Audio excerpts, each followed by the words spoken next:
做 Peppa， 而佢呢係我嘅細佬 George， 呢個係我嘅媽咪，呢個係我嘅爹哋。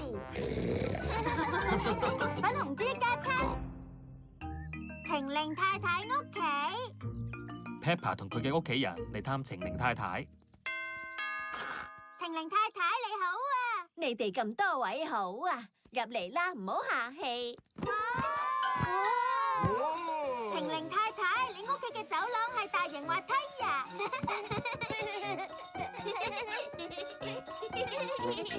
你係特登整成咁㗎？唔係，只係我間屋有啲舊啫。晴玲太太屋企全部嘅嘢都好似就啲咁啊！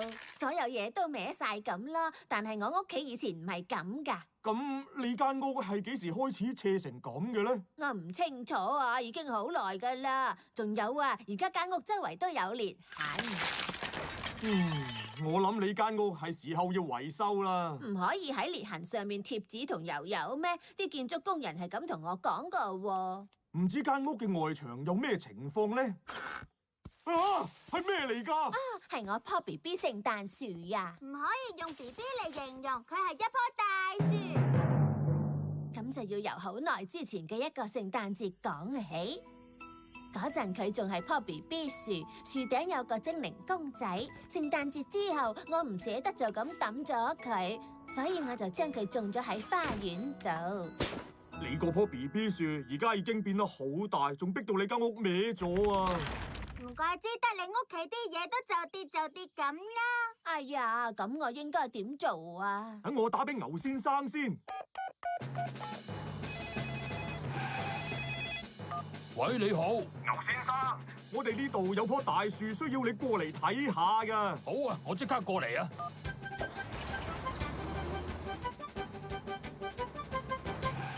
好啦，你講嗰棵樹喺邊啊？就喺呢度。犀利啊！你呢棵樹真係生得好高大啊，晴玲太太，樹根都好紮實。係啊，佢將成間屋都逼歪咗啊！哦，係噃，咁等我幫你移走佢啦。咩話？我棵樹好可憐啊！唔好啊！我見到樹上面有啲嘢喺度喐啊！我諗應該係隻小動物嚟噶。如果係咁嘅，我就要上去睇下啦。牛先生喺移走棵樹之前，一定要確定已經冇任何小動物住喺樹上邊。啊！牛先生發現咗一個雀巢，睇下呢度有雀仔喺你棵樹上邊起咗個雀巢啊！晴玲太太，我可唔可以去睇下啲雀仔呀？得嘅 Peppa， 我哋可以由窗望出去。啲雀仔好得意啊！我估再高啲咧，應該仲有其他動物㗎。睇下呢度有啲咩先啊！嗡嗡叫嘅小蜜蜂。我哋繼續睇下仲有啲咩啊！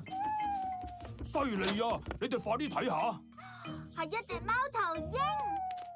哦，我諗我仲有新嘅發現，繼續向上爬先。啊哈！呢度仲有蝙蝠添啊，晴玲太太。係蝙蝠仔朋友，佢哋令我諗翻起我嘅家鄉啊！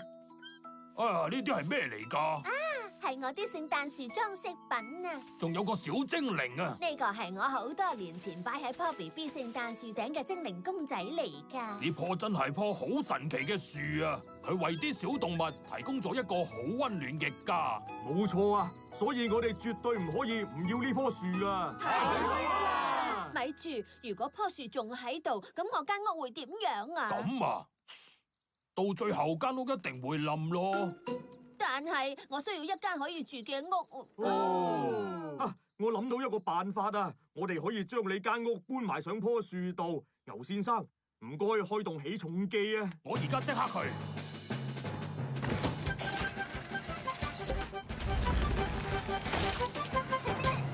變咗間樹屋。